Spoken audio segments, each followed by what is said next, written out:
Bring it on, bring it on. You, bring it on.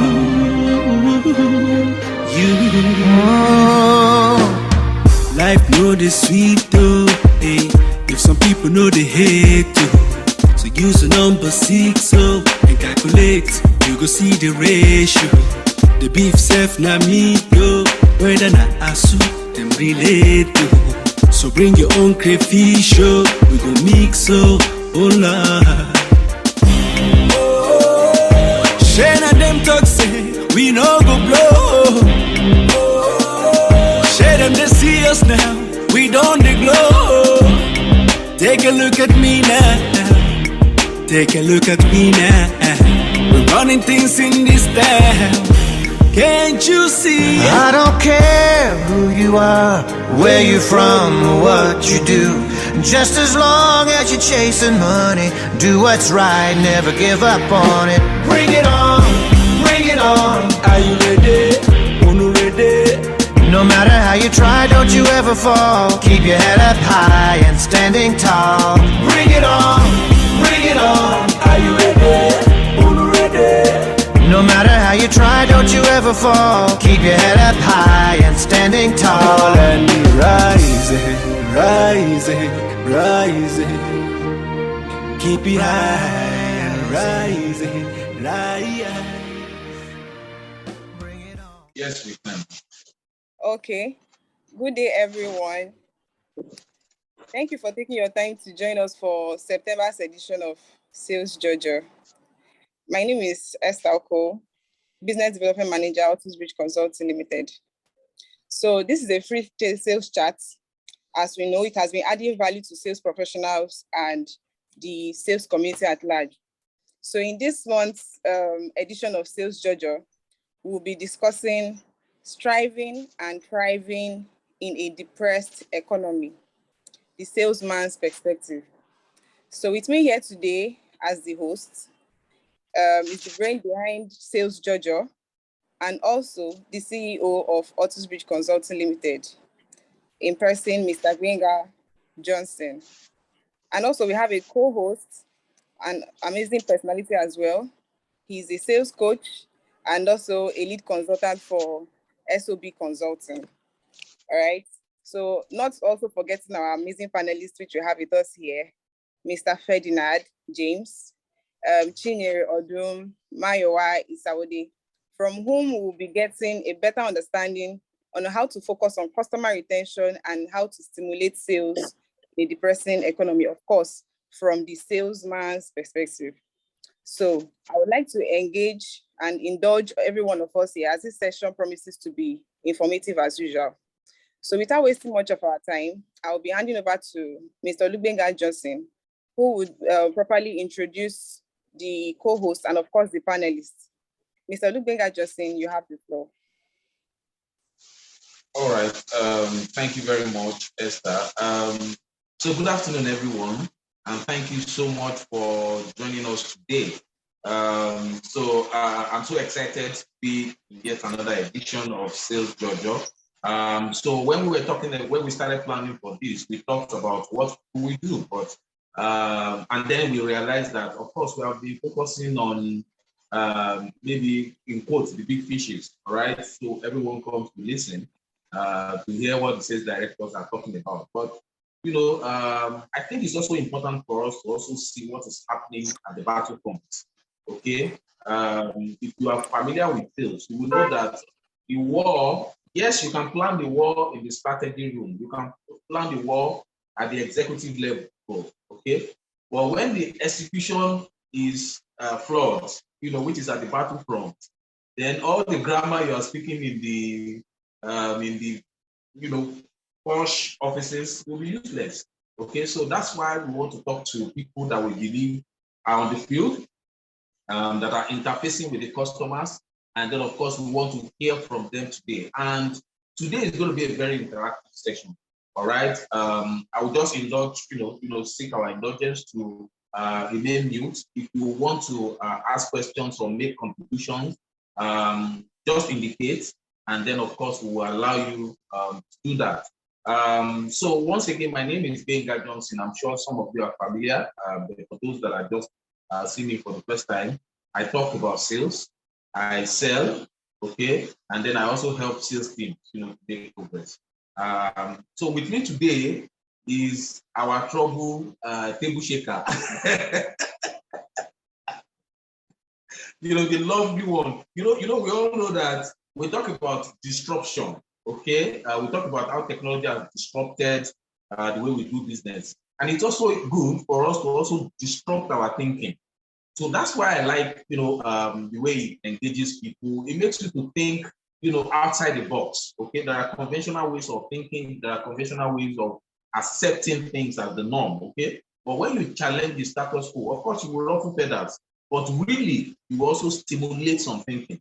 So it's my pleasure today to welcome Chidi Okeke. I'm sure I'm going to allow him, 1 or 2 seconds to talk about himself. Let me just also quickly welcome the panelists, the people that are going to be talking to us today. I'm just going to listen. I wrote in one post that I'm looking for clues, things that I can see, in my training classes, and then, hell, were you there? Were you, because I'm still in the field, but not like someone who does that on a daily basis. So today, it's a pleasure to have Mayowa Ishawade. My eyes have been on him for a couple of years, okay? Because we do where he works, disclosure. We provide some services for them, and I've seen the unique way he carries himself, okay? And that struck me, and of course I know that the guy is going places. So today he's going to be talking to one of the panelists, and then we also have Chinyere Odum. That's another. His trouble is not like Chidi's own, but she also makes it her own way. All right, and we enjoy it. We enjoy it. We savour it very much. So thank you so much. I'm going to allow you guys to also introduce yourself briefly, and then of course we have Ferdinand. Okay, Ferdinand is someone with. You just have some salespeople, and you're like, okay, is this guy not supposed to be in finance, talking grammar and all of that? But you will think he's soft, but the guy is rugged.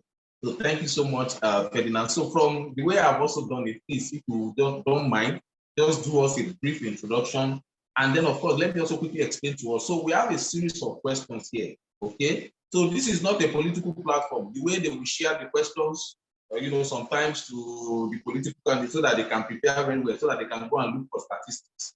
So none of them has idea of the questions we are going to ask them today. Okay, so if they struggle to answer, please bear with us because they are not aware of the kind of questions we are going to be asking them today. So and then of course, if you really think you have something striking that you want to contribute in terms of responding to the questions, please, we will encourage you to do that. All right. So we're going to be throwing the questions at them, and then of course, the form is that when you are asked a question, please, you have about a minute to answer that question. So we are not going to stop you, but please just be conscious of time, that you have about a minute to go straight to the question. I would like to make it as practical as possible what you do on the field. All right. Then if somebody else if a question has been directed at someone else and you like to have, like a rejoinder or something, you just want to say something about what another panelist has discussed, you are also free to do that. Just indicate that you want to like to have, make one point or the other, but you will have to do that at a lesser time, maybe 30 seconds or something, so that we can make the most of today. Chidi has a sort of questions, some set of questions. I also have mine. And then, of course, the people that have registered, I've also thrown in questions. So today is question and answer o'clock, So, and I believe that nobody, like I said, nobody has all the answers, but we'll try as much as possible to help ourselves, with peer learning. I'm going to learn today. I don't have any doubt about that. I'm going to pick 1 or 2 points. And then I believe that at the end of the day, we will have a very robust 1 hour. Some people are eating Isiu now and Amala, but we are eating knowledge, during our own lunchtime. I think it's a beautiful way to spend our lunch at this period. So welcome everyone. Please, over to you, Chidi. Just a brief introduction, and then the other guys will introduce themselves. Thank you so much. Good afternoon, everyone. My name is Chidi Okeke. Nice to be here. Happy. I was excited when our boss, Mr. Benga, reached out to me that he wants me to be a co-host. Fortunately, I've been in the field since I was 17, started selling books with ABC, they call them Adventist Book Corporation. And since then, it's been plowing forward, not going backwards. I'm currently heading a region for Just Food Limited, and also have a consulting outfit that helps businesses who have trouble finding customers or building their business. So it's happy to be here. People know me for different reasons, but I think I like knowledge. I like to stimulate thinking. I like to go beyond what everybody has told us, to ask questions practically. So hopefully at the end of today, we'll all live here better. We'll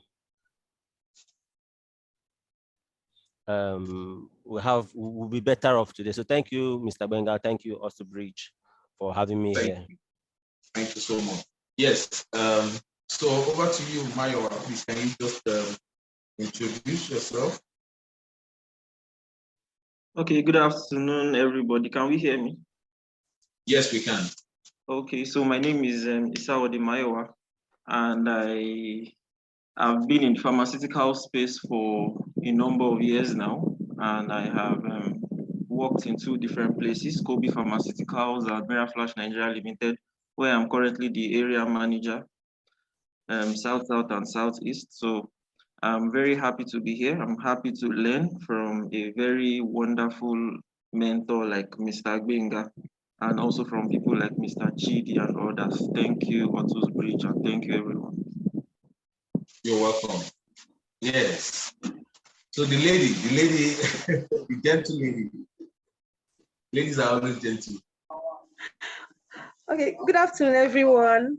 Oh, yeah. I'm not in a good place to turn on my video. Hope I can go on like this. Yeah, you're fine. You like the face too, the face on the picture. All right. Thank you so very much. Okay, so thank you, Mr. Benga, for this opportunity. I was even surprised that now that I'm not even being noticed, that even noticing that I was even doing something in sales. Okay, so I have over 8 years experience in sales. I started selling with a telecommunications company, and from there, at least I have experience in business to customers and B2B. And you know, B2B sales is also on a different level on its own. Most times you might have selling experience, and it might be business to customers. Business to customers, anything you put up goes off. But B2B is also selling on its own, as in on another level. That's why it's selling on another level, but it's good to have all those experiences. And so far, what I will say, what normally motivates me as a salesperson, there's one slogan I have: what does not kill us makes us stronger. That is it. What doesn't kill us makes us stronger. So no matter where it is, no matter what it says, just go on. As long as it doesn't kill you, it makes you stronger. So that is it. So that's what motivates me as a salesperson, and that has kept me going all this while. No matter the challenge, what doesn't kill me makes me stronger. That is it. So thank you so very much. Thank you very much for that. What doesn't kill you makes you stronger. Okay, so let's have Ferdinand. Good afternoon, boss, and good afternoon, everyone.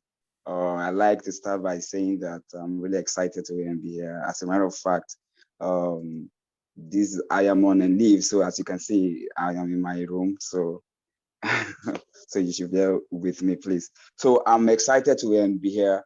I first got my first sales teeth in 2014 as a sales rep.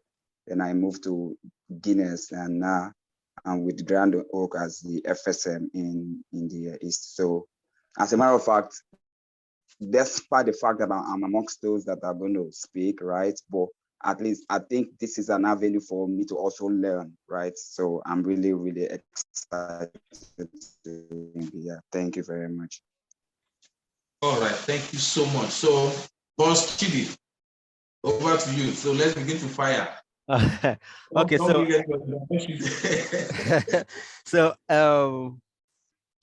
So I like to say that I think it's much more like Mr. Benga said, an interactive session.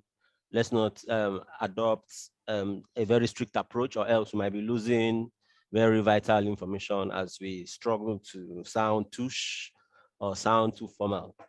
Okay, so let's just allow it flow. So, but thank you, Mr. Benga, for having me here. We all understand that we're in a period that is has been stricken by inflation. We have a lot of inflation right now in the country. There's economic depression. So I would like to ask Mayowa, what do you do to keep your customers coming back? What are your okay, let me rephrase that. What are your biggest challenges in keeping your customers? What challenge do you face day to day to ensure that your customers keep buying from you?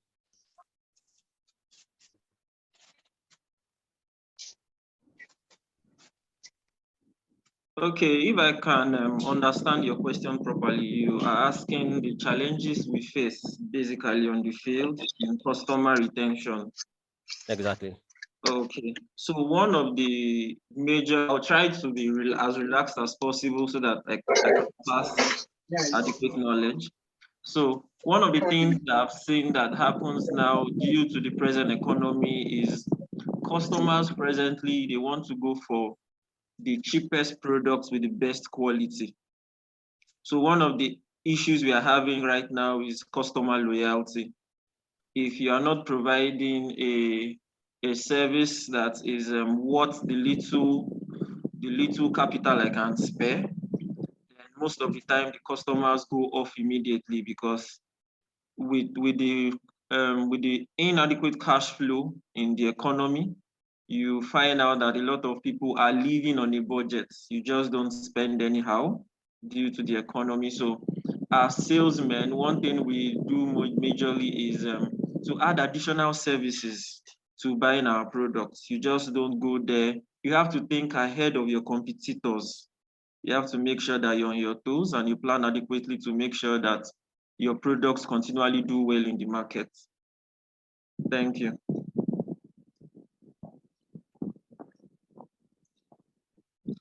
Mr. Chidi, are you there? I think that's very. I think I like the response to that question, because some other people would have said, okay, if our competitors go low, we go low.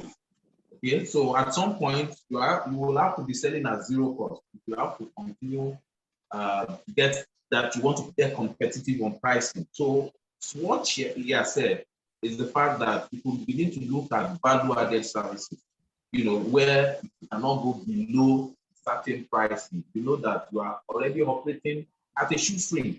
Okay, so what else are you going to do? So it's for you to look at what you can do, that can bring some more value to the customer without necessarily reducing your price. I think that's a very good one.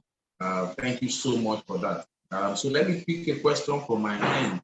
Okay, so maybe I'll take this to Chinyere. Okay, so most customers like to be in control of your relationship with them. They want to determine the pace of every activity. Okay, so let me ask, how do you manage this? You're supposed to be, or as you are supposed to dominate, as you're supposed to be in control. Let me just say that, a lot of times customers want to be the one in control. They want to be the one to determine what they want to buy. And then, of course, that you have targets.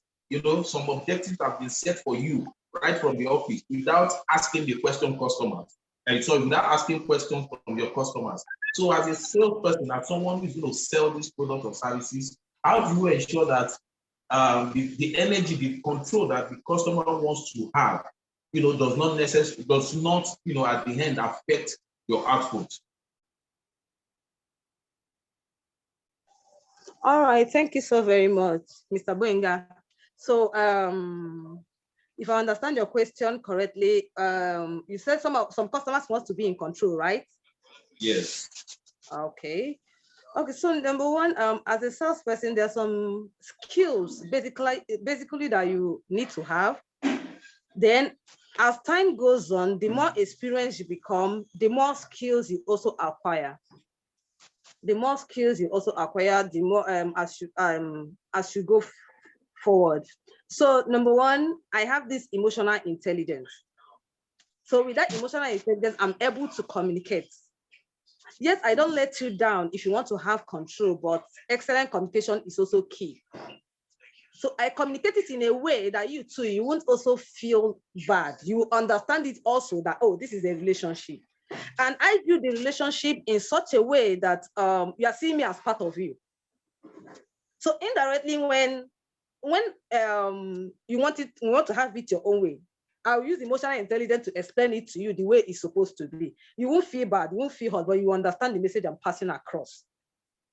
So as a salesperson, the more you grow, you have to start taking ownership. And remember, emotional intelligence is very key. One thing I know in sales is that if not only in sales, anywhere you are, you meet the good, the bad, and the ugly. So position your mindset like that and don't feel bad whenever it is not going the way you want it. Look for a way to turn it around to be a mutually beneficial relationship. From there, you will get what you want. You will go for even your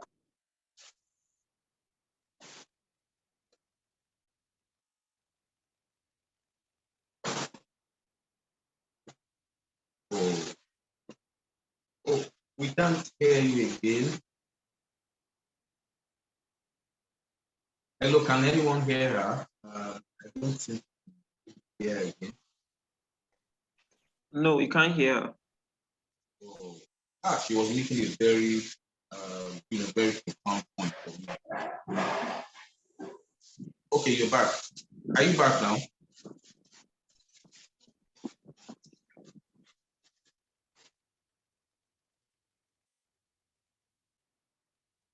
Hello. okay, hello, can you hear me now? The network has a little bit issue. Yes, we can hear you now. Oh, okay. So with that, so in addition, so with that, when you have most of those skills and you have this at the back of your mind, you know what you're selling, you have excellent communications, you build, you have this emotional intelligence to be able to build a relationship the way you want it, and you and the customer, you find out that at the end of the day, you are arriving at the same, you are at the same pace. That's beautiful. That's beautiful for me. Honestly, I don't know, if she has something to say about that. You know, what you have just said is the fact that you are going there to sell, not to attack the ego of somebody who has very opinionated about themselves. So it is your emotional intelligence that will help you to be able to determine how do you to be able to understand the emotion of this person. How do you connect? And connecting with customer is very, very important. I don't want to talk too much. You have just answered it, and I think I appreciate that very well. Chidi, over to you, and if you'd like to make a comment about that, I think very profound. Before I go to Ferdinand, I'd like to say that thank you, Chinyere. Emotional intelligence is a very key factor when it comes to interpersonal relationship and communication. And one thing I've also learned is that subtly, quietly, when you have a conversation with your client or your customer, it's actually a game of control. Who controls the conversation, right? But the irony in it all is that the person who asks the questions controls the conversation, not the person who answers it. Correct.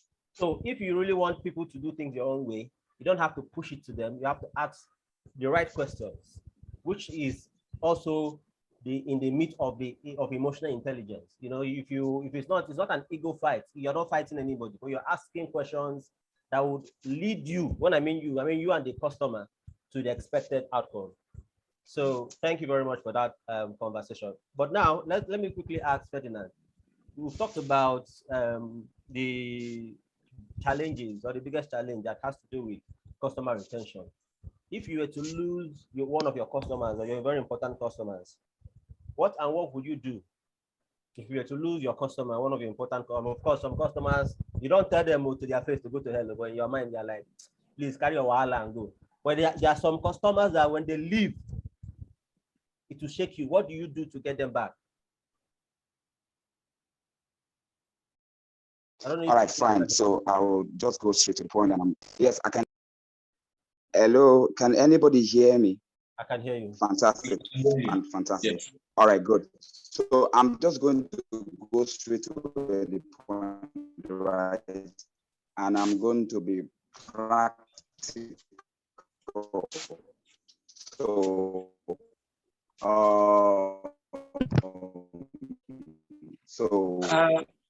I have two strategic wholesalers. Now, these guys, they actually help me to break bulk, right? So I discovered that. Hello, sir. Hello. Yeah, Hello, sir. your network is dragging. It's a bit glitchy, Okay. so I don't know. Okay. All right. Yes. Can you hear me now, sir? Please. Yes. All right. Good. So I said. All right. So I said I have two strategic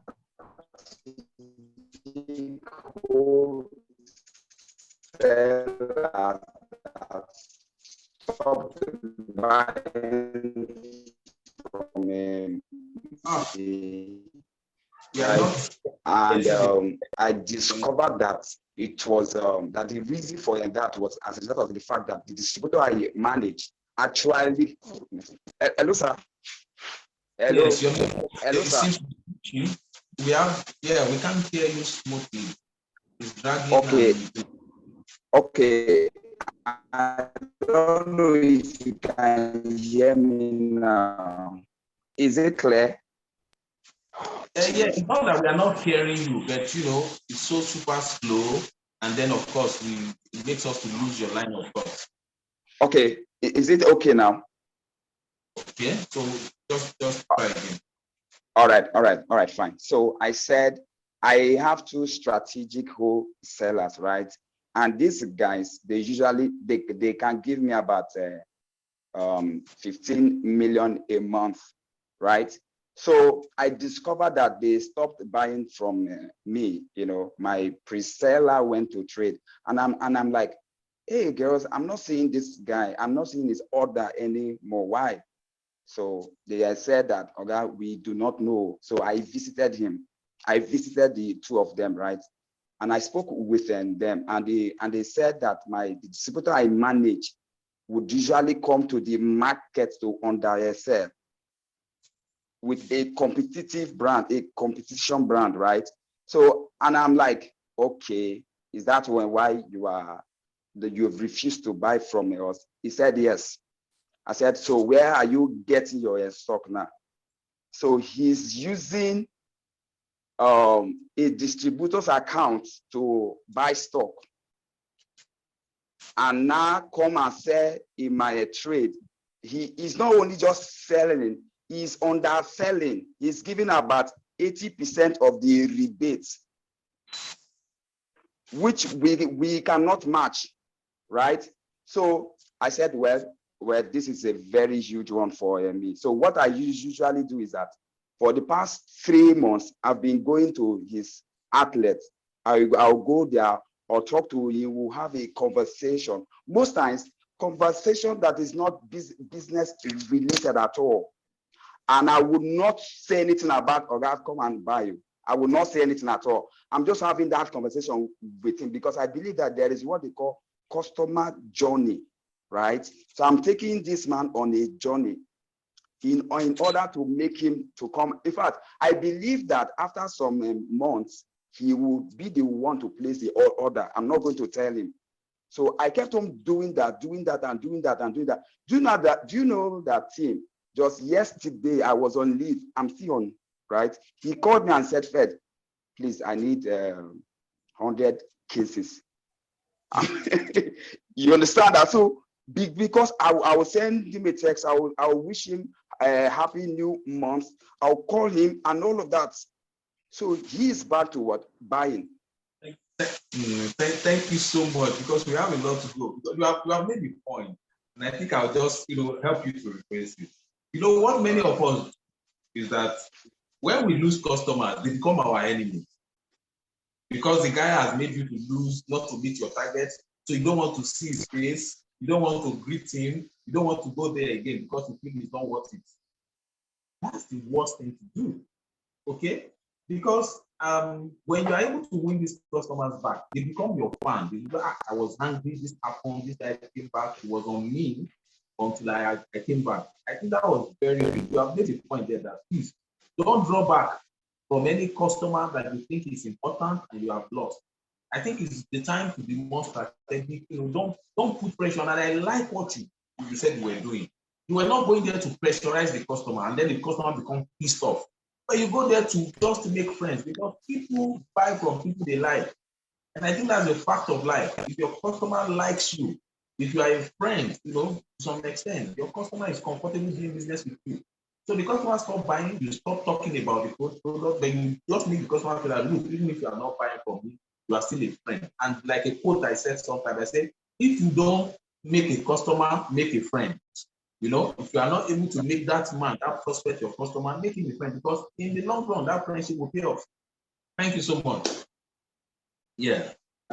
So who is asking the next question? Is it me? Okay, I think so. Okay, all right. So let me go to Mayowa now. Okay. I have a question to ask Mr. Benja. Sorry. Okay. Oh, okay. Yeah, so I wanted to ask Mr. Benja. Yes, this is Elias speaking. Ooh, I don't know if you can Elias. see me. I can't. Yeah. Okay, no problem. So, Mr. Ferdinand, you was talking about the customer was buying through a distributor's account and was underselling in the market.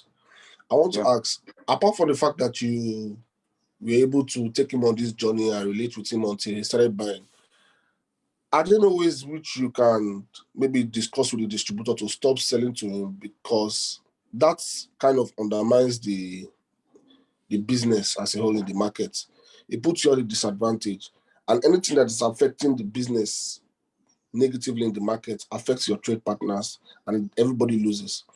Is there no situation whereby you can also, as you are engaging with this person in the market, engage with the distributor to say, okay, if the batch we supply to you goes through this underselling process, we can maybe punish you, or you might, I don't know how to put this, but you should be able to let them know that there are consequences for you selling to this person and this person underselling in the market. So that when you block the source of that him buying through the distributor account, then he will have no opportunity, no option than to buy from you directly, and you can manage that situation, directly. So were you able to maybe talk to the distributor to say, okay, don't sell to this person because this person is affecting us, and when you are not profitable, we will not be profitable. So stop doing this thing to this person. And if the distributor does not listen, then you take it a step further to probably not sell to the distributor for that month. That's the question I want to ask. Fantastic. I don't know if you can hear me now, right? We can hear you, yes. Hello? We can hear you. All right, fantastic. So, all right, sir. So here's the thing. The said guy or the he was not buying, as in he was buying outside my territory. So whose account he's using to buy stock is outside my territory. And the business I work with, we rolled out the route to market scheme, right? And these DBs are angry that they were not carried along. So they are doing everything possible to frustrate the scheme. You would get it now. Now, blocking the source might pose a very huge challenge, right? But you can't just stop a distributor from buying stock. In fact, as a matter of fact, this customer told me that he uses 4 distributors' accounts. So if I block, he will move to the next. You understand, right? So, and since it is not in my territory, so there's nothing I can do. So because I believe that sales have got to do with your feelings. So just like you said, sir, if he likes me, I had to build that relation. And another thing again I did was that I had to tell my boss, right? And there are some slots that ordinarily they wouldn't want to sell. So I told my boss, and he said that those distributors, he will be selling more of those slots to them. Now, when they found that I mean, some of them they stopped to what buy, but this guy, he wasn't. I feel he wasn't just trying to sell for profit's sake, Sorry, right? Ferdinand. It I was think like you have a made your point vendetta. because sorry, Ferdinand. I think we have a lot. Time is really running very fast, and I think we have a lot here to say. Like I said, you made a very valid point, which I think is profound. There are so many questions for us to ask. Please, sorry for cutting you there. Because we said this is 1 hour. If at most we would stretch beyond 1 hour, I think it's just 15 minutes. And there are so much questions. We still have a list, quite a number of questions to ask.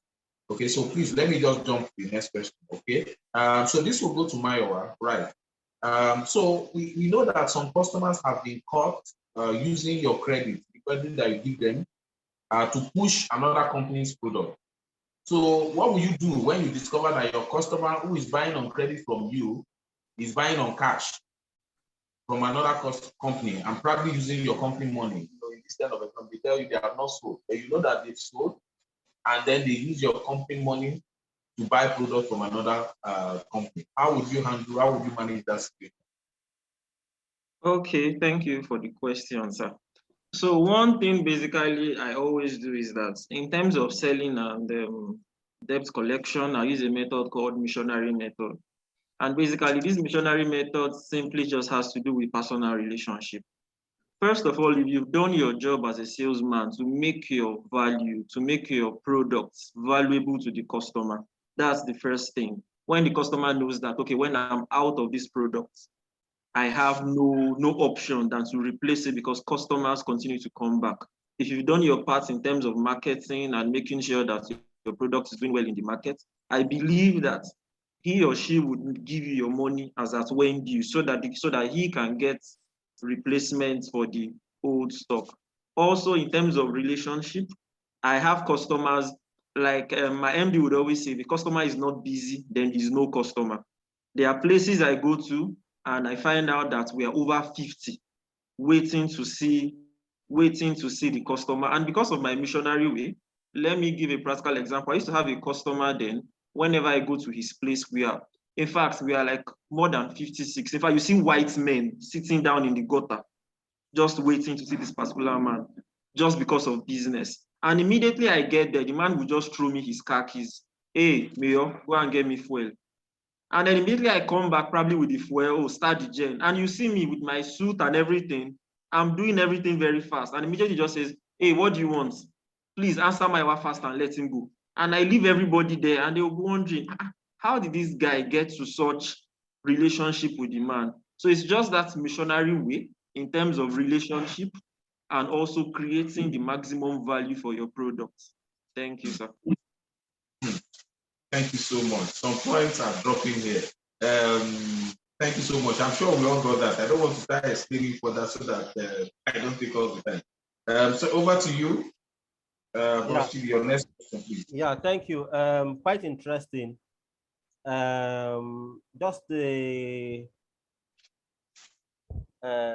Just more like a rejoinder and an addition to the back and forth we have when on this issue of distributorship. It's very important that when you institute your distribution model, that you have what they call you have what they call channel control, and you have to keep that channel control tight and disciplined.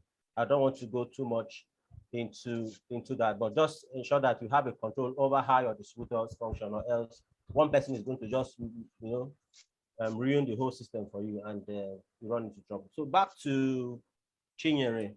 I think we've dealt a lot so much on receivables, which is money collection, and that is the vein of all businesses now, given the inflation. Goods that you sell for 500,000 last month, when you receive the 500,000 in 60 days or in 90 days, it's no longer 500,000. So cash and carry for salespeople is very critical. So I just have to go back to Chinyere by asking, how do you justify? Chinyere, are you there? I'm here. How do you justify? Yes. How do you justify continuous price increase in this time? Like You buy a product today, a customer buys a product today, in 2 weeks' time, you're going back to the customer to sell a product. And the price has changed. Maybe you ask her how many times have they increased price this year in their company? Yes, how many times have you even increased price this year? Okay. Okay, it's no longer news that the way the dollar keeps increasing. So I will use I have a business that I opened. It's just a personal business outside the outside the B2B. I'll use the two and give scenarios. Okay, so for the business to business, I have background in business to business. We sell solutions to companies. So for those solutions, when you quote, most of those quotations are coming are in dollars. So when you quote today, maybe in the next 1 month, as the customer wants to buy, who will be like, the business support will be like, we have to send a reverse quote. So all those things, first of all, before sending that reverse quote, what I normally do is to call my customer and first of all, explain to the customer. Already the customer knows that dollar keeps increasing in Nigeria. Everybody, it's no news. Everybody is aware. So I will have to explain to the customer, please, due to this so reason, you need to send a reverse quote because the dollar rate as at last month is no longer the same now. So definitely after those explanation, the company, when you still go to other places, they will still tell you the same thing. So at the end of the day, the customer have no other option than to buy. But at the same time, as you are increasing the price, also try to find out from the customer their budget and maybe what others are doing. So I normally go further to get information on what other people are also doing. Because you might also put so that your markup, you won't shoot yourself on the legs while putting your markup. So the dollar, yes, the dollar increase, the way the prices are increasing is also affecting businesses very, very well. But definitely you still do business. So what I do is to get more information from what other customers are quoting and all that, how they are getting their prices, where they are getting it, the dollar rate and stuff like that, where they are buying their dollars as well, the dollar rate and stuff like that. So with that, we work with that information to give the customer a very much, how will I put it, affordable price or a very much comfortable price that will be comfortable, as in that the customer will be comfortable to present before the management for approval.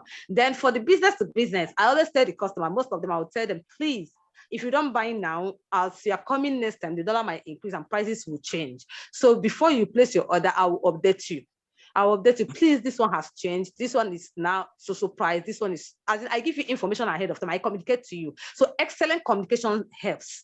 Excellent communication, just be up to date, do your excellent communication, whether via mail, anything you are doing, just do excellent communication. That communication, companies value it so much. Once you communicate the customer ahead of time, there will be no issue. But if you don't communicate, that's where the problem comes in. So let that be excellent communication. Thank you very much. Yeah, I love those points that you dropped. Okay, first is that you know that you are not operating in an island. All right, so try to put your eyes on what your competitors are doing. Okay, sometimes your competitors are increasing price and you are still stuck and you are thinking that it's not nice to, to push forward your price to remain profitable. And then another point that she has also said is communication, very important. You don't turn your back on these people when you know that you are trying to pursue a sales opportunity. So you just have to keep them, and then of course we can use that to create a sense of urgency to tell them that look, price is changing. If you make your order now, make a commitment now, we will be able to beat any future changes in price, or we'll be able to absorb other changes. So I think that's very nice response to that question. Okay, so let me I just wanted to add that okay. two other things. When you're doing your pro forma invoice, I always advise that you kind of stipulate somewhere in the pro forma invoice that the prices might change. That doesn't, I mean, maybe you can say in a week's time or in 2 weeks' time, in a 1 month's time. This is subject to review after 21 days, after 30 days. That's number one. Number two, you might also need to work with your distributors. If you are into B2B, like you sell products that they have to add value to resell, you have to work with them to work out the profit margin, to work out the costing, to just work with them so that it doesn't look like they are going to be shrinking their own margins just to make your own margin stand. So you need to also work with them to see how they can set their own new prices. Okay, beautiful. Okay, sir. Sir. Okay, I Yes. wanted to ask. Okay, I'm sorry. I'm supposed to speak, right? And at the same time, am I supposed to ask as well? Because Why not? You have okay, other gladiators fantastic. here So, now that will all right, you have all right, Chinyere good. and So, Mayowa here too. all right, no, I'm directing the question to your user, Mr. Chide. Okay, all right, fine. So you had said something about if your PV, right? If you're that you should intimate the customer that there will be a price increase, right? So what if in a situation where the business that you work with has not intimated you about the price increase, what would you do? No, I knew that was the question you were going to ask.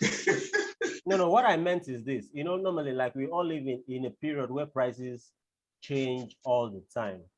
And if you're working with people who are very strict or very cunning or clever, they're going to tell you that you did not tell them that the prices is going to change, even when you do not know that the prices will change. Like for instance, now you're selling a store for 500,000 or ₦1,000,000. As of today, that is the price. You do not know if it's going to change in a week's time or in 2 weeks' time or 1 month's time. So for you to just guard against that, you just have to put it on your pro forma invoice that this price is liable to change, or that this pro forma invoice is likely to change, or it's only valid for 7 days, for instance.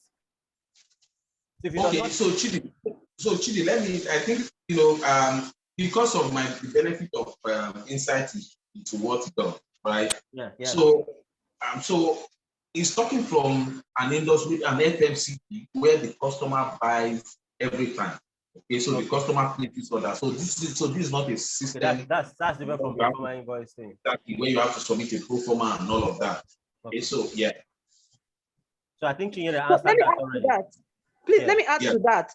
Let me add to that. For a customer, if a company like that, like me, when I worked in the telecommunications company, every day we update them about the price. So when I come, I update you about all the prices. So that's what we do then.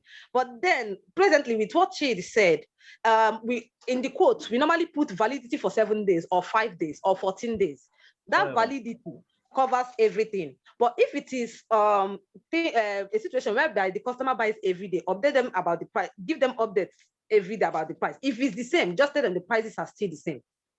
No need of any other updates, further updates. Very good. I get you. So let me also say that the industry that he's talking about, especially if you work in the drinks and beverage industry, right? Because the company knows that if the customers have long or advanced notice of price increase, they are going to stock up. Okay, they are going to stock up. So when they stock up because you want to increase your price, you know that it's going to affect your sales. Because customers will go and borrow money. They go and get funds from everywhere to stock up because you want to increase your price.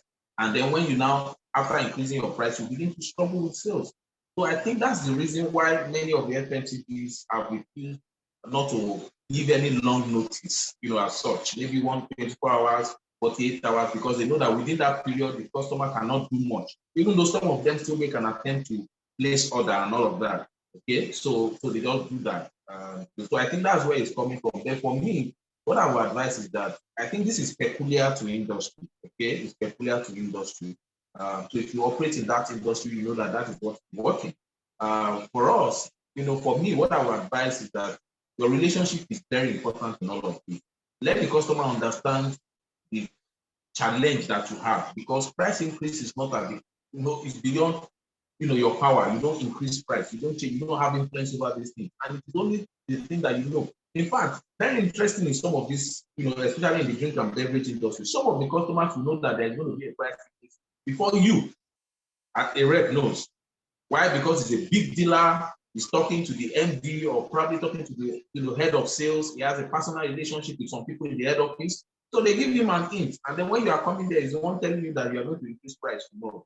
Okay? So it's just for us to understand the peculiarity of our industry. You are in a service industry that price is something that you have to negotiate with the customer, not that you have a standard selling price that customers are familiar with every time.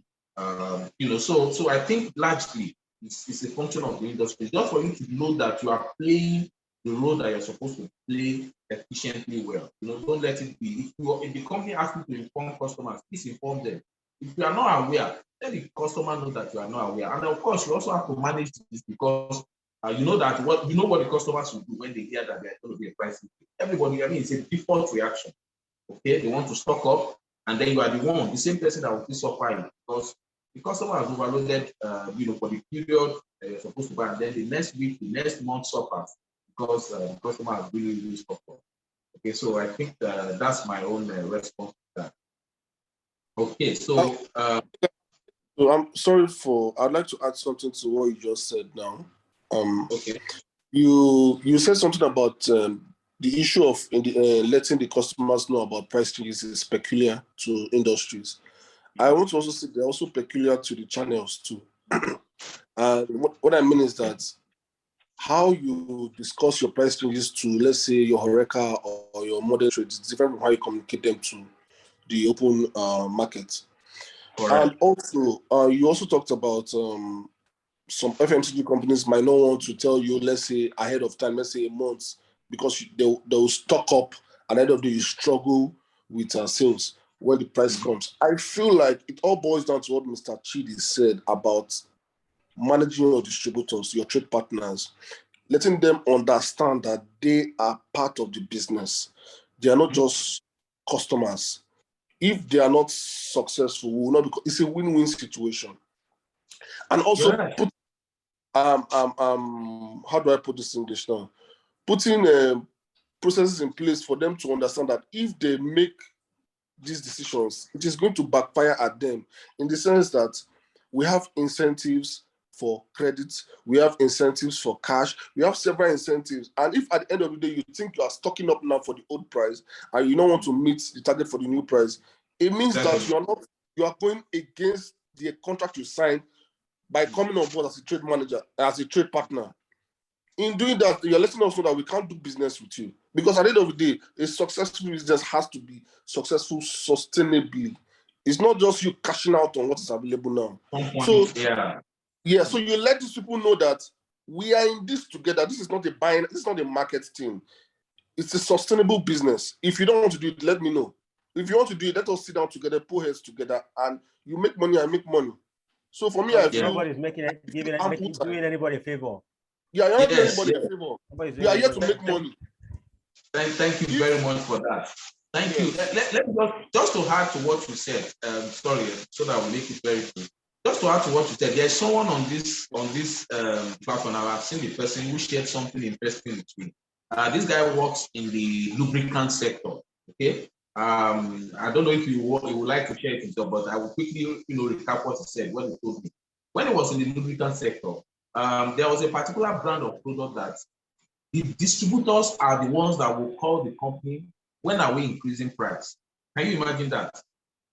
The distributors will tell you, it's time for us to increase price. And the person can just tell, yes, I'm the person because I'm seeing him now. He told me, and it was amazing. So you can see, so just to buttress what Elias said, this is collaboration. Okay, the customers, the distributors are seeing themselves as part of the company. They have been integrated so much that they don't want the company to lose because they know what they are benefiting. So for them, when other brands, competing brands, are increasing their price, they are the ones that say, these people have increased price, so when are we jacking up our price? Can you imagine that? So just to buttress what you said, Elias, with a very good example, this is collaboration. Every company should be able to do it so that the company doesn't look like they are against us, we against them. You people have increased price. It should be that we have increased price based on the prevailing economic situation. I think that's very, very profound. Very profound. Yes. So Chidi, please, your next question. I think we're on the week of the hour. Thank you very much for your contributions. And like you said, it's very good to have it's good that we're making it interactive, so everybody can look at the various gaps and come in to fill those gaps, and at the end of the day we have a more robust conversation. But let's come back to us now. We've been talking about the big boys, the MDs, the businesses, and all of that. How about us? Now we live in an inflationary period where prices of everything goes up, transport money, impress, and all of that. How do we manage the impress that is given to us, given this recent increase? Yes, float. Yes, sorry, not impress, float. Yes. Yes, so yeah. What do you do this time? Okay, sir. Yeah, if I get you correctly, you are asking how I've been able to manage my float, right? Yes. All right, good. Well, I mean, given the fact that you still need to cover the same number of routes and, still need to do the normal calls. Yeah. So I'm going to speak with respect to my team, right? And okay, how we have been able to manage that as being we have adopted telesales, right? So most of, especially the outlets that we have in the rural areas, what we basically is to call them, because apart from these inflationary variables, we also face the insecurity issues in the east here, right? So what we do is that we call them, and we have a guy there that will collect their all orders, right? Then we will bill everything to them.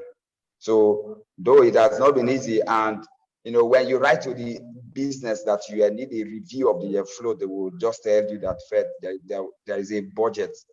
So there's nothing we can do about that. So just think outside the box and fix it. So what we do now is just to tell us, we just call them and we send the stuff down to them. So you are not using your money to sell now.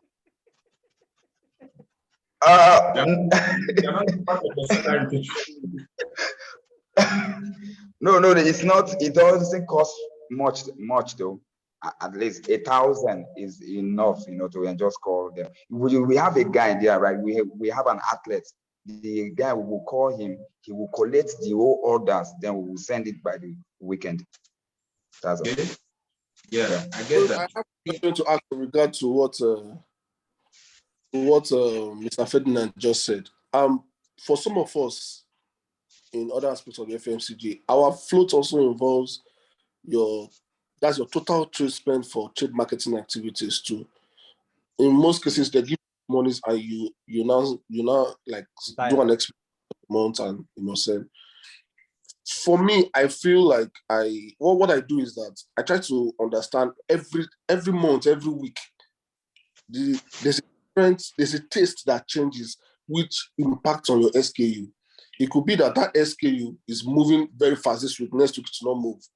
So for me, I try to understand through my direct reports what is happening in the market at the moment, get insights.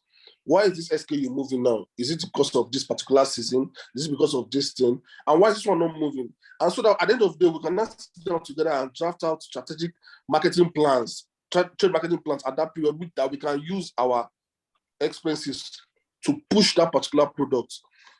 I don't know if you get what I'm saying. For us, it doesn't necessarily have to do with supplies or maybe your route to market. For us, it's just making that product to become. So are you saying now? So for example, are you saying now that the clothes that they are giving you is still enough?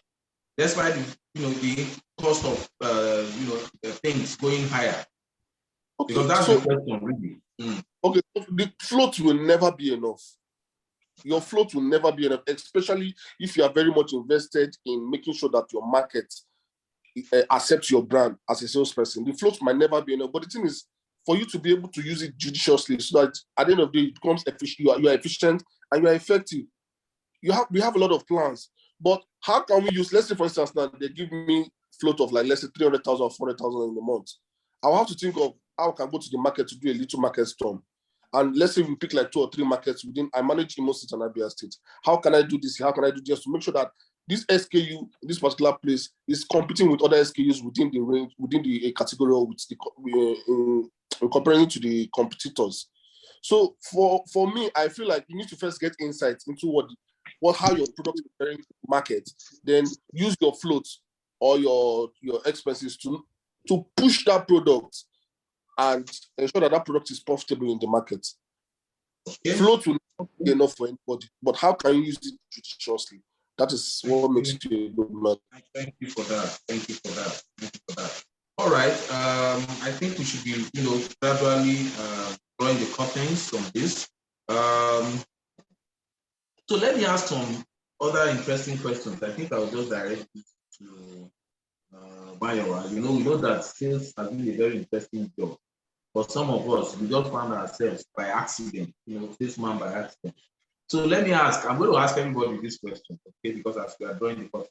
So if you are not a salesman, Mayowa, what would you have been? Well, this question is actually very tricky, but initially in the start of my, or let me say when I finished school, I actually wanted to go into lecturing, but immediately I tasted the field work. I just couldn't resist it anymore. Instead of just sitting in a classroom, and now I love what I do because I'm always on the move, on my feet, meeting different people. So I am in the right place, and it's a very wonderful experience. Okay. I'm looking for someone that will say wants to become a politician now.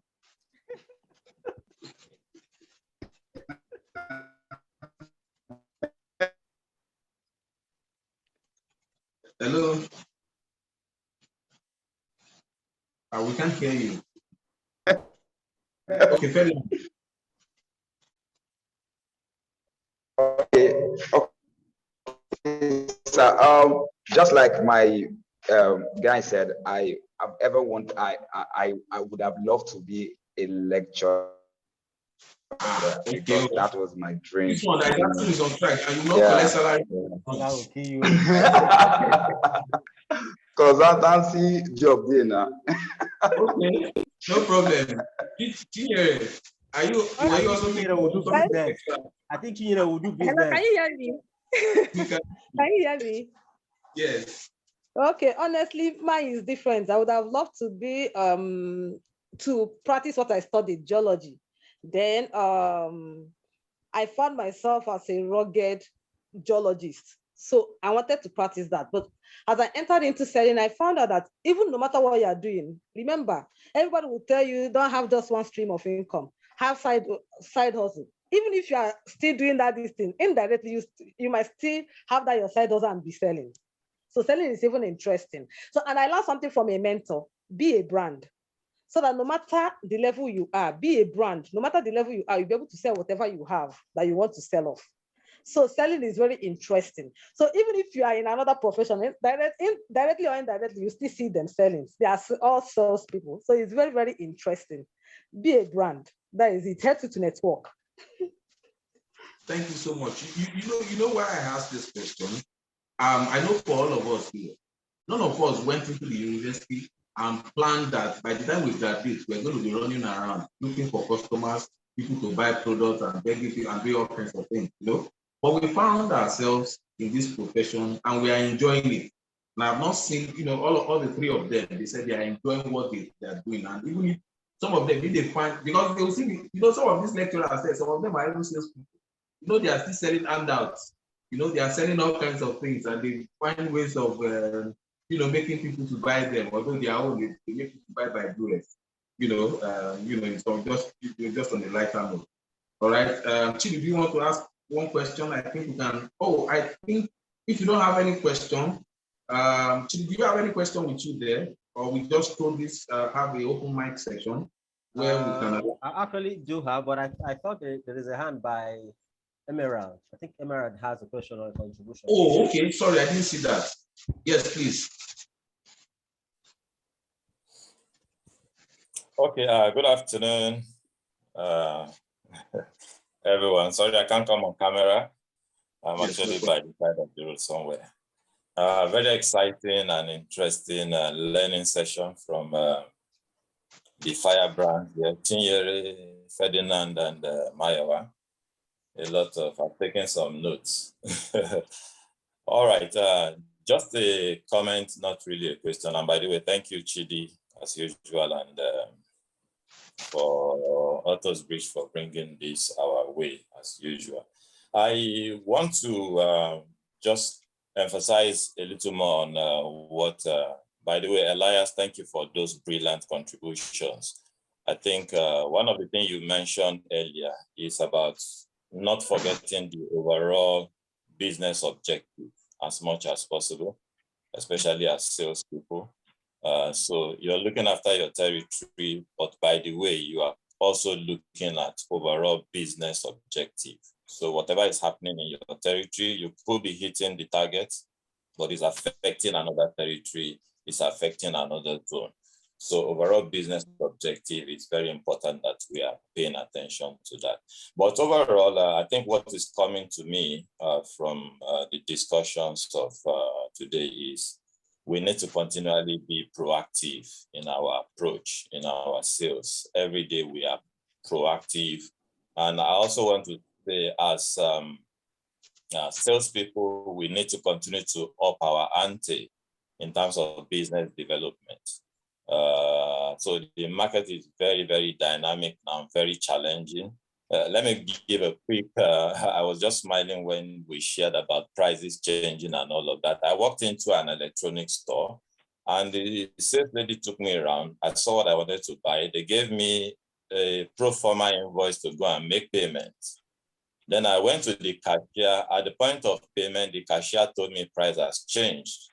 That's not the price.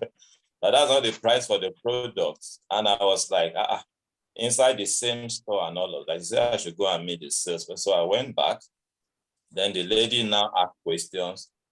Then they went to the manager. Then the manager said they gave an instruction yesterday night that nobody, because I went to the electronics store very early in the morning, I had to travel. So we talked about communication, we talked about relationship and all of that. I think it's very key, very critical, because sometimes the customer, I was angry that day as a customer because I was like, why would this happen? So I think we really trashed that relationship, communication and all of that, very, very important. But key takeaway for me, like you have said, Benga, you know my background. I wasn't a salesman, but I'm a salesman now. We're all selling. So I think we need to continually, whatever we do, develop our skills in selling. You're an accountant, you're an auditor, you are a lecturer, whatever. We need that sales. But those who are professional salespeople and all of that, continue to up your ante and continue to be proactive. But overall, very exciting session as usual. Thanks for the learning. Thank you so much for that punctual introduction. So I just wanted to ask, probably, this one, I think anybody can answer, all three, and additional people can also answer. We are living in a time where mental health is a very important issue. In fact, I would even like everybody, all three panelists, even Mr. Benga as well, and any other person that has something else to say, to come to this. So we are living in a time where mental health is quite an issue. It's quite a deal now. So the question now, we could do Chinyere, Mayowa, and then James, in that order. Then if Mr. Benga has something to add. So how do you manage? How do you self-manage? How do you manage yourself? How do you manage the stress? And how do you manage your bosses? I think we could all, we could all take a point at that. Yeah. Beautiful question. Yes. So Chinyere, you could go first. Okay. Hello, can everyone hear me? Yes, very well. Yes. Okay, so what I do is this. At this stage of my life, I have mentors. So when it gets to an extent I can't take it anymore, I can talk to a mentor, another reason with a mentor, and know the next decision to make. If it has to do with my boss, the same way I manage customers with emotional intelligence is the same way I manage boss with emotional intelligence. But when I learned from a mentor, there are sometimes you have to call it a quit. Like, if it's affecting your mental health seriously, if you need to take a break, take a walk. If you need to take a if you need to take a walk, you have to do that. If you need to take a break, you have to take a break, so that your mental health will be in check. If you need to talk to someone, talk to someone. But always know that there comes a time in life where you have to also take certain decisions. I've done it and it worked out perfectly well for me. There has to come a point where you have to take certain decisions for your mental health. Thank you. Very, very, very profound. Yes. Tayo, I can see that you are raising your hand. Bamidele Tayo, so we'll just talk after these two guys. Yes, so who's going now? Mayowa? How do you ensure?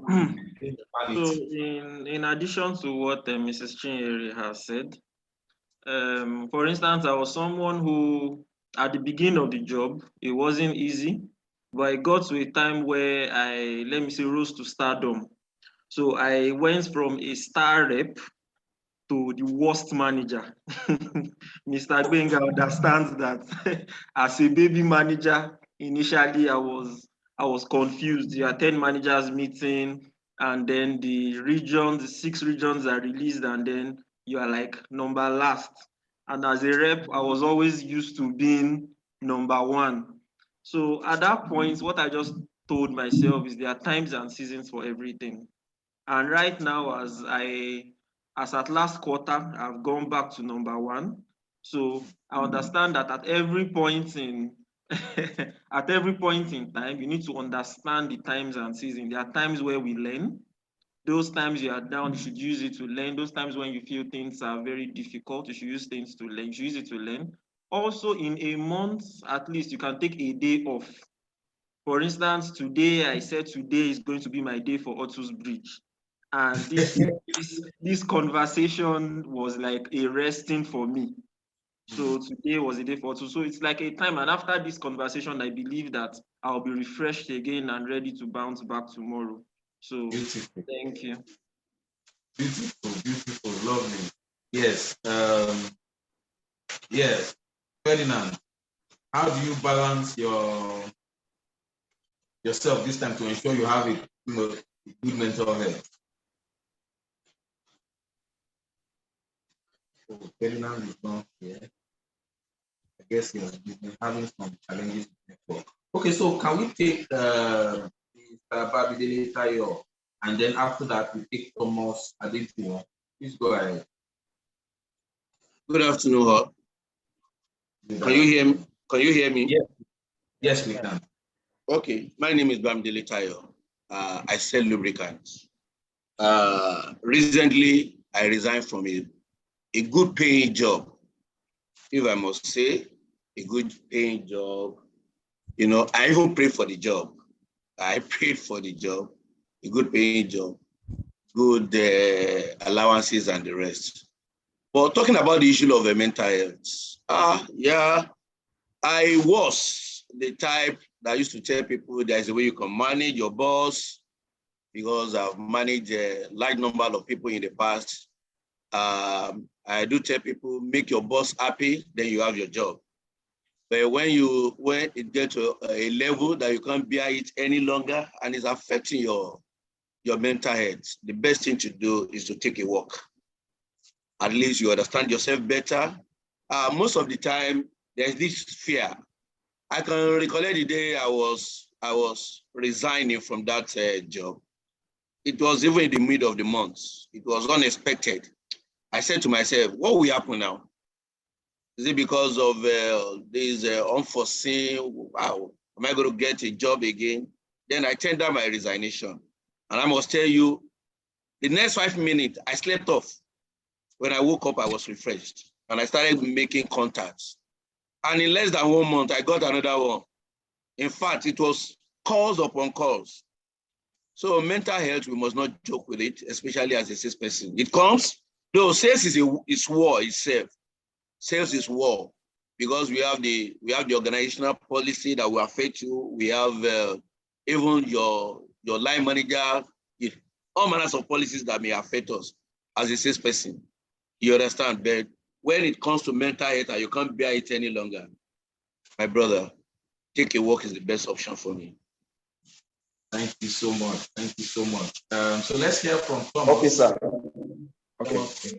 Oh, okay, you're back, Ferdinand. Yes, sir. Yes, sir. Okay, please, okay, Thomas, so a moment for Ferdinand, please. All right.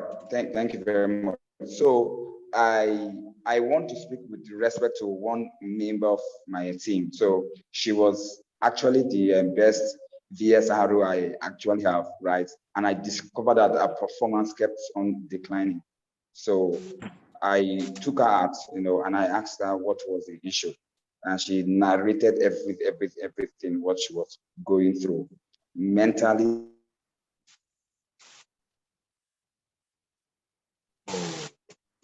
She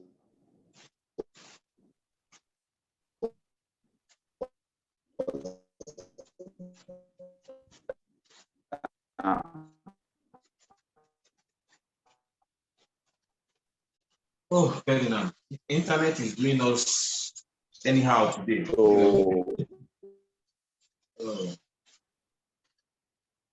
There's still a lot. Like my interview I had with some newspapers, internet is still trouble in Nigeria. We can't hear you, Ferdinand. So sad. You were trying to make a very practical. Yeah. Mr. Winger, just to quickly save the time. Okay. This is Thomas. Yes. Yes. Go ahead. Yeah. All right. What I think regarding to that mental health as so what I did was to by thinking change your life. So Thomas, just go on. Okay, as identified the mental health. One thing I understand regarding to sales is that most of the high paid sales job usually comes tasky, and as a sales professional going in that direction, I want to believe that you must have done your due diligence, one, and that is to know the extent of pressure that can be given to you in that sector or in that particular company. And two, I want to believe there should be a kind of target for every salesperson that, okay, I'm going in this direction. Maybe you are in the automobile before and you are switching to engineering, or you are switching to FMCG. Okay, my target here is to stay 2 years. By the time you hit that particular specified period that you've stayed, or it could be a company, either way, when this mental stress comes in, you can easily walk in because you already set a goal for yourself. And that goal can be reviewed. It depends. If you are really making a lot of progress, you can decide to, add more here, or you walk away. And what I see presently, in conjunction with the question that was asked regarding mental health, I noticed that recently a lot of job placement for sales is flying around, basically because of the economic challenges, the downtrend, the high rise in inflation that is affecting sales presently. Could it be that companies are looking at the current sales team are not doing their best, and that is why they are requesting for fresh blood into the system without undermining the current economic challenges, just to support that mental health question? Thank you. Yeah, thank you very much. So can we go to Joshua? Joshua, good. Thank you very much Joshua, for that. I think one testimony, Helen raised his hand. So after Joshua, maybe he can. Okay. Good afternoon, everyone. Sorry, I joined late because I had another engagement, in the office. So, so nice, interesting conversation going on here. And well, for me, sales is a war, like someone actually pointed out, and it's very important that we take care of our mental health. Is a common trait that comes, is one of the hazards that come with, having to always constantly be under pressure. You have to meet budget month on month. You do well this month, and then the next month everything is wiped away, and then they're asking you how far, what have you done? So personally, I deal with it with I have a safe zone. I have a feel good zone.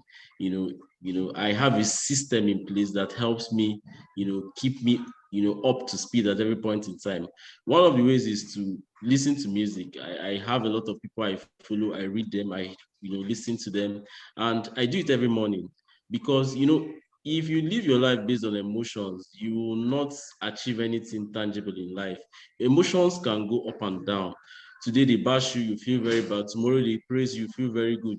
But you have to be at that stability in order to, one, meet clients effectively, even supervise those that you are leading. As a leader, you cannot afford to be grumpy. You cannot afford to, be down when the figures are not there. You need to be up and doing. So you have to have something that keeps you up and doing. One of them for me is books. So there are people that have done well. There are people that have actually succeeded in this craft. So I read from them, try to read their real life stories. I follow Chidi Okeke a lot. Chidi shares very, real life scenarios of, how he tried to meet this client and then something happened or he didn't go as expected. These are people you will now begin to see that, it's not peculiar to you. It's not because you are bad. It's not because maybe you're not doing anything right. But it's just the process of becoming a salesperson. It's just the process of, how things are done in this field. So once you have that understanding, it helps you know that, hey, I'm not that bad. This thing, if I keep taking my cold calls, if I keep doing the right thing, eventually you get to a point where it now becomes, like an aircraft that, is just cruising. You're on cruise control. You begin to get these referrals, begin to get these calls, but you have to understand that this is a process. So that understanding cured a lot of headache for me in my, during my early days of sales career. I had to understand that, hey, you will not always be, be at the top. You will not always get all the, accolades. When those other downtimes come, yes, this is a period to go back and begin to intentionally boost yourself, intentionally get materials that can help you get up to speed. And when you wake up in the morning, you don't have to allow your emotions to ride you. You set yourself, into speed through what you listen, what you read, and then be very optimistic at every point in time. Yes, it will come, but if you need to take a break, you take a break. You don't in the bit to, we've not met budget and then it's time for you to go for leave, you're not going to leave. That's you're not being fair on yourself as a salesperson, because you need to be okay and healthy in order to be there for the organization. So I deal with it with, one, I don't joke with my vacations. It's a rest period. I rest. Yes, when I come back, I deal with the numbers. I try to have that mental block. Taking 3 days leave. I need to rest. I rest very well. And when I'm back, I am back full time. So if I do it in such a way that no matter what it is, I am always on point. Thank you very much. Thank you so much for that beautiful contribution. Honestly, I was just nodding my head, in agreement with quite a number of things that you said. So if I may share my thoughts too, thank you so much, and thank you so much for those summaries, Chibi. So you can see how much the trouble you are making, how you are using your trouble to inspire a lot of people. Positive trouble. So let me also say something here. For me, I think one thing that is important for us as salespeople is to be able to, how do I put it now? The failure that we experience, which is almost a default, that we will find some down. Don't personalize it. Okay, those rejections, those attacks, those pushbacks, don't personalize them. Don't think that, I'm a no good person, I can't even do this thing, because you know that even if you are not doing it, you could probably be successful in some other things. Okay, I've worked with a lot of salespeople. I see how, and I've been able to watch and see that, okay, this guy is not going to make headway in sales because he personalizes everything. When the customer says he's not buying, he thinks that it's because he's not good looking. Okay, he personalizes the failures. He finds reasons to explain why customer is behaving the way they behave because of him. Okay, so I think that's the challenge a lot of people have, that look, this customer that is not buying from you, this boss that is shouting at you, probably has a marital problem at home and is coming to vent it on you. And you think it's because of your. You understand? So the idea is that for you to be able to, balance yourself, make sure that, look, you are doing your best, okay? And I think Thomas has said that very well. I think Thomas, yeah, the last speaker. I think he said that very well. And another point that I also want to make is the fact that, look, everything we are doing now, all the struggles, all the ups and downs, all the experiences that we're putting together now, my brothers, my sister, at some point, this will be the thing that you're going to be using to pick yourself. You know why? Because those experiences will become a bundle of knowledge. You know, that when you start sharing your experiences because there will still be salespeople in 2030, there will be newbies, people that are joining sales and they are confused in 2050. Now, when you have grown up, all these experiences will become a bundle of knowledge that you begin to share to people, and you become a consultant, and then people begin to take inspiration from the things that you say, from the things that you do, because you actually went through the process. But if you are the type that don't want to be ruffled, you don't want to experience the bad moments, those experiences will not come. You understand me? The experiences that come from the feedback, from the negative, from even sometimes very risky. I've had a situation. I used to tell people, a customer collected, when I was in Coca-Cola, I collected a total load of product and he denied that he did not receive supply. Where do you start from? Those kind of things. And I made sure that issue was resolved. You understand? So, and when I have training and I see things related to that, I begin to find a way, next with the connection to the state, and look, these things will happen. You understand? So thank you so much, everyone. I think this is. I think there's a guy that wants to speak. Sorry. Okay, you want to say something? Okay, I'll say something, but there's somebody who wanted to speak. Then I'll just probably. Oh, okay. Okay. Testimony. Yes. So let's put the person on. Yeah. Testimony. Are you still there? Okay, testimony. Oh, I didn't. Yeah, he raised his hand and maybe he's not. Are you still there? I just say something quickly. Okay. I think he came up. Hi. Thank you very much, Chidi. Testimony, yes, keep going. Yeah, thank you very much, Chidi. Thank you very much, everyone. Mayowa, this has been very insightful for me. Personally, I'm not a salesperson. I joined this meeting, should I say, I wanted to say accidentally, but I'll say this was like a stroke of luck for me. So many good minds I've got it from here. I'm a baby salesperson, or like I don't have any experience with sales, and this has been very eye-opening for me. My question is, I have a couple of questions, and I don't know if anybody can take them. One is, I'm into the tech industry, essentially B2B software, I think aligning with Chinyera's area. And one of the challenges I've been facing is essentially in terms of prospecting, reaching out to people I don't know. What I just know is how to make software. I don't know how to sell that. And I've been trying to look out for opportunities or communities or sales consulting organizations that focus in that area to learn how to reach out to the right customers.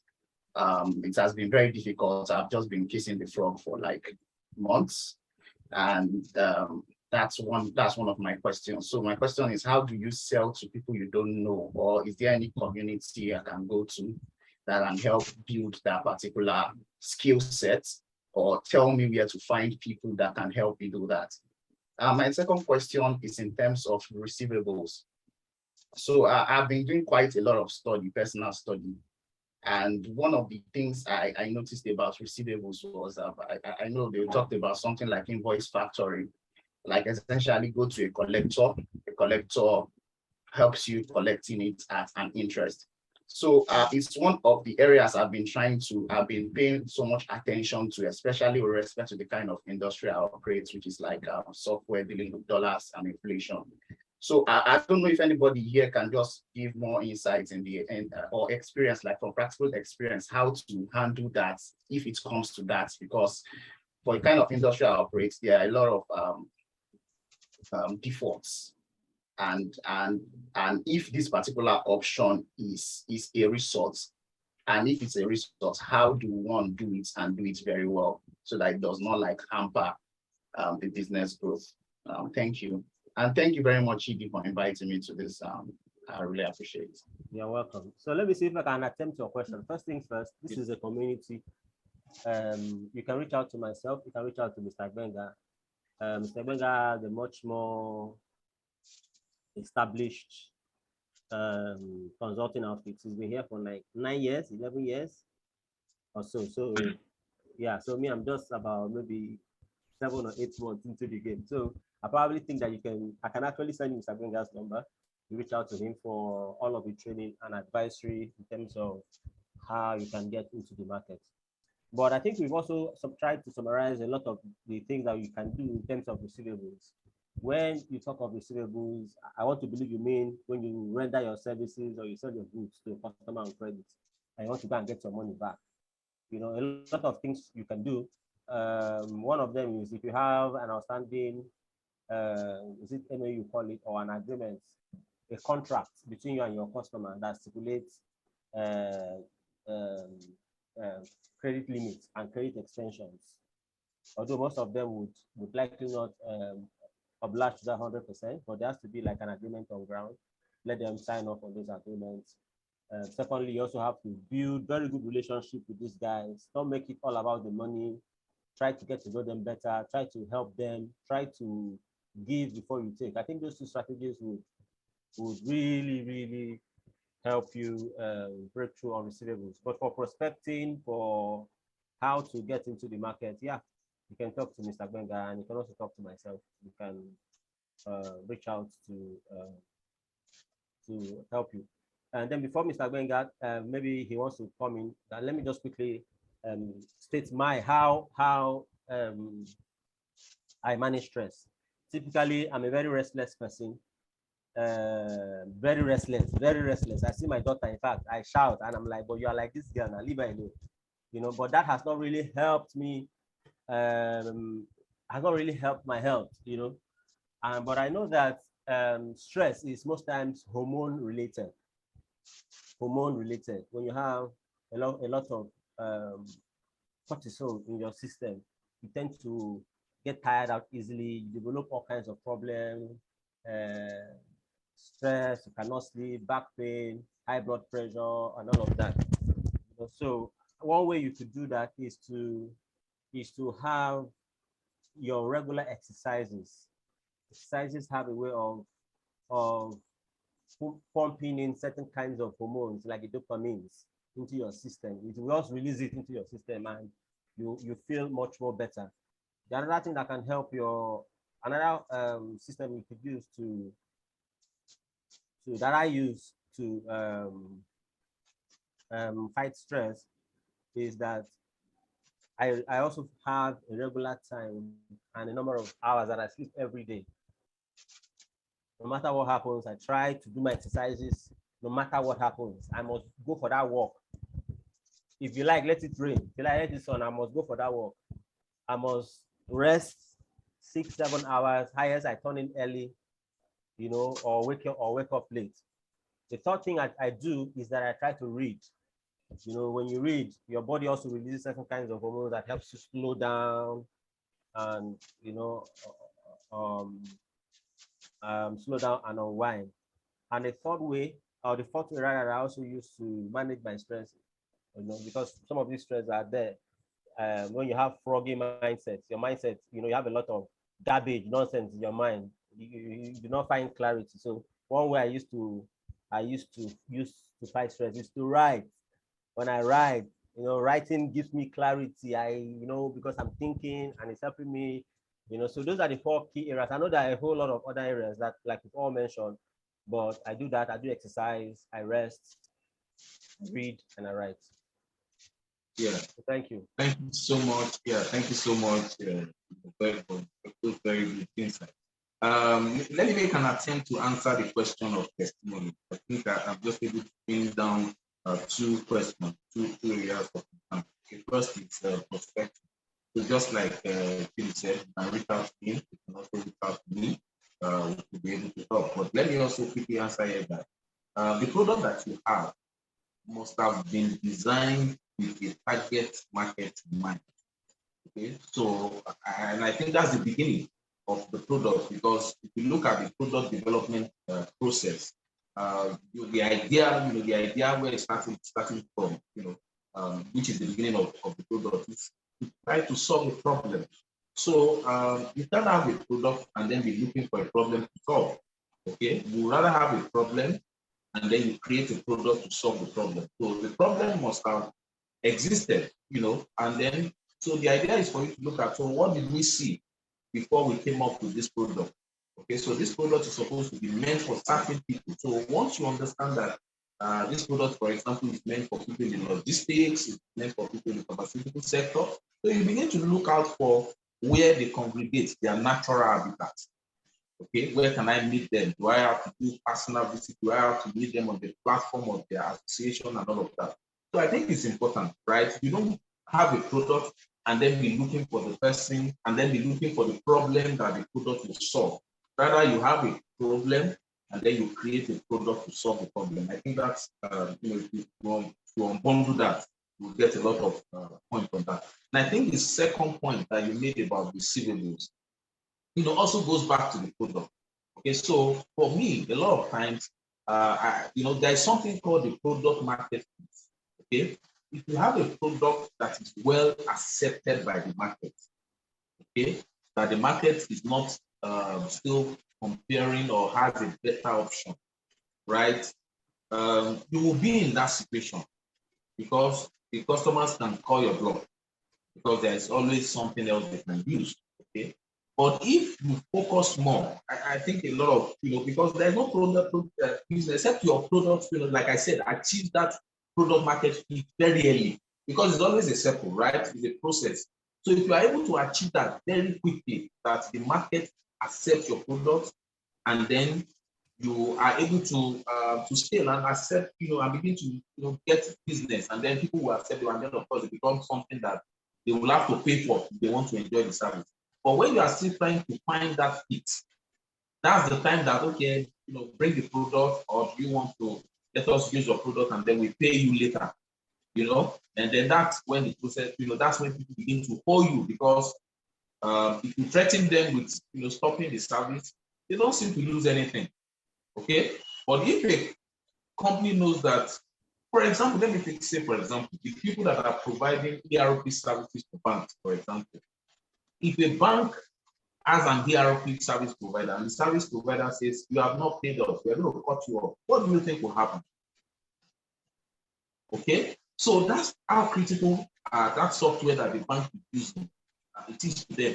And that's why a lot of times when they want to change to another product, because they know the implication, it takes them a lot of time. Sometimes 2 years, they are still looking at another application because they know that the cost of switching to another application is very expensive. So I think if your solution is new, please focus on developing value in that product, such that it gets to the point that when the customers have the product, they can't call your bluff. They can't tell you that they don't want it again because they can see the value that your product is bringing to their business. But if the value is not very clear, if it is still hazy, okay, yeah, they can, they can say, if you threaten them, because they will rather think that they are helping you, we are helping you to promote your product after all.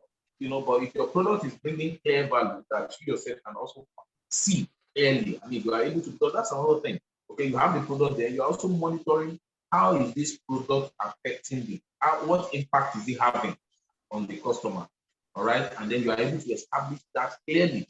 And of course, you can place a demand, and then be able to get value from them, okay? I think we have really, really stressed this. For the first time, I'm not sure we have ever had, a session that has gone up to an hour and 45 minutes. Thank you so much, everyone. It has been a very engaging session. I just want everyone, all our guests, just give their parting, parting shots quickly so that we can call it a day. I know there's still target to meet. Next week is end of month. Sales people. All right. So please, Chinyere, can you quickly go? Just your parting lines, for us to take away. Yes, and then. All right. Thank you, everyone. To the person that asked questions, to testimony, please let me just add this one quickly to what Mr. Benga has already said. Also, be ready to do a proof of value or proof of concept. since you are selling is maybe a software, a tech company. So once you've been able to reach out to your target market, you also have to be able to do a proof of concept or proof of value, because they want to see the value before, most of them want to see the value before they buy. So that will help you very well. So to everyone, I will always say, as a salesperson, what does not kill us makes us stronger. I remember that you are a brand. So no matter the company that you are, you're a brand. In future, those networks will also help you. Remember, your network is your network. Thank you so very much. Thank you very much. Yes, next person. Mayowa. Okay, thank you, Otus Bridge. Thank you, everyone, for this opportunity. So just to add to everything that we have discussed about, one very important way to ensure that we continue to perform maximally is that we train and retrain ourselves. So I want to use this opportunity to also advertise Otus Bridge. If you need someone who will train you and make you better at what you do so that you can survive in this depressed economy, Otus Bridge is always available to train you to get better on the job. So thank you, everyone. Thank you so much for that clear advert. Yes, Ferdinand, are you there? He's been having some challenges with connectivity.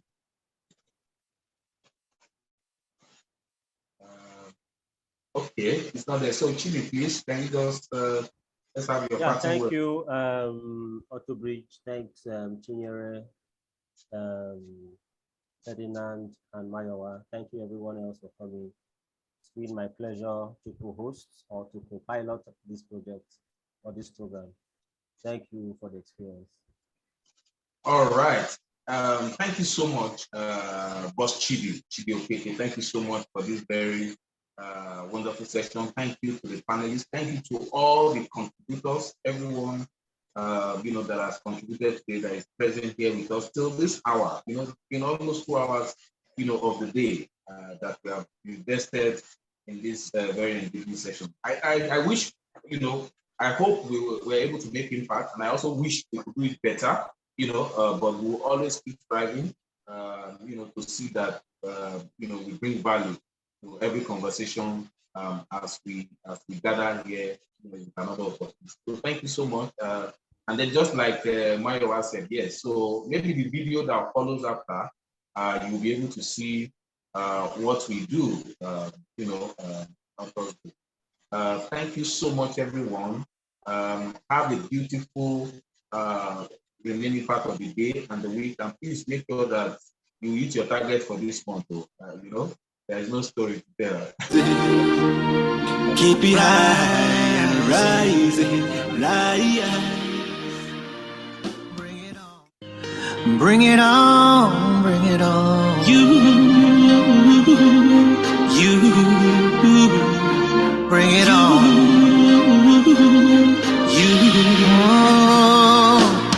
Life know the sweet though, hey. If some people know the hate too. So use the number 6 and calculate, you go see the ratio. The beef self na me yo, whether na asu, them relate to. So bring your own crayfish, we go mix oh Lord. Share na them talk say, we no go blow. Share them they see us now, we don't dey glow. Take a look at me now. Take a look at me now. We're running things in this. I don't care who you are, where you're from, or what you do. Just as long as you're chasing money, do what's right, never give up on it. Bring it on, bring it on. Are you ready? Unu ready? No matter how you try, don't you ever fall. Keep your head up high and standing tall.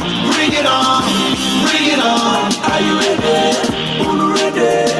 No matter how you try, don't you ever fall. Keep your head up high and standing tall. And rising, rising, rising. Keep it high.